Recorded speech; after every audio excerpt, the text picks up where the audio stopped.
I'm considering the most important things among those characteristic or dimension of the big data is the value. Nobody is valuing until now, for these days, especially in the Arab countries, about the value of the data. And as you can see, the all acquisition now is being done in the world, especially in the worldwide. Amazon, they are acquiring certain companies. Facebook, they are acquiring. We're going to talk about WhatsApp and so many acquisition. They are acquiring acquisition of the data and also the people that they are producing the data. They are not acquiring connectivity, or they are not acquiring mobile phones. They are acquiring data. I'm going to talk about in details. I will give example how much our big data is important. If you go to the market capitalization of a big organization, we know there's we are very well known companies in, for example, in Saudi Arabia, STC, very well known. Of course. Mobily is very known. Zain, very mobily, very well known. If you talk about the capitalization of, for example, STC, it is 32 billion. Etisalat, for example, United Arab Emirates is 19 billion. Mobile is 18 billion. Zain is almost 3 billion. But if you go to Google, which is totally virtualized, and those are traditional, Google is, the market capitalization is over 400 billion US dollar. Amazon is over 165 billion. eBay is over 74 billion dollar. And those are all virtual companies, companies and virtual organization. Their value, because some of them, they are not generating that much of income and that revenue or profit as those organizations I mentioned. Those are traditional, but because of the amount of people, amount of data they are collecting, and they are realizing that, because that is considered their value worldwide.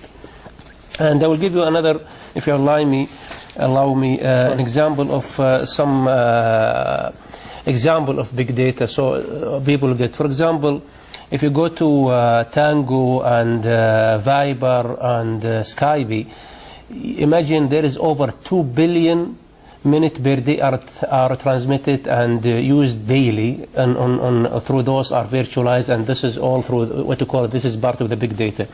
If you go to WhatsApp and also Line and Kik and WeChat and all those programs that for instant messaging, they are transmitting over 60 billion message per day and over 500 million picture and photo and video per day. If you go to Facebook, there is over 1.5 billion user, and there is also there is over 700 million minutes being used in per month. If you go to Flickr, over 500 million picture. Amazon itself, which is a retail business, they sold over 36 million pieces of goods per day. And so on. LinkedIn, Twitter, there is over 500 million tweets per day. Those are the big data. It consists of retail, it consists of communication person to person, it consists of trading, so many things. And this is called big data. And the companies are competing to gain and to win those big data and to reuse this and to sell those data. I see. Is there a question of morality, maybe? Some people might say, do they have the right to keep that kind of data of people and use it for their own purposes and to make more money, of course? It's a good question, because it's I've been asked this question for so many times. Unfortunately, most of those companies, when they offer something free, the free that you are giving is against your freedom. So they are giving you something free, but your freedom of those data is taken away. So anything free is in front of it, there is something you have to give it away, and they will. And for example, if you click on any application, WhatsApp, Telegram, Facebook, any application, either on mobile or on internet, nobody, I'm saying nobody, even not here in Arab world, even in non-Arab worlds, in the other worlds, they very rarely you will find people read the term and conditions, because the term and condition is almost 5 or sometimes 15 pages, and it's fine printing, and nobody is reading that they have the right to sell all information, and they have the right to sell all information that you are posting or transmitting, not all those, even those data you stored and you keep it in mobile, they have the right also to steal it or to take it. Which you of course agreed on. Yeah, you agree on it يعني, in advance. And this is what we need is we need an organization to help and to also to educate people on their rights and what they should do over this. Yes, to put laws against it, of course, because maybe the individual cannot know what's best for him, because in online it's simply easy just to by click of a button you go to a site, you go to a website, but you're agreeing to terms and conditions that you can fight in a court of law, of course. So I think there has to be restrictions on websites. Actually, or maybe warnings, more warnings. Actually, it's as long people, there is two types of information. There is information, and people, this is what people need to be educated, is that what information should give over the net, over their mobile, and what information should keep.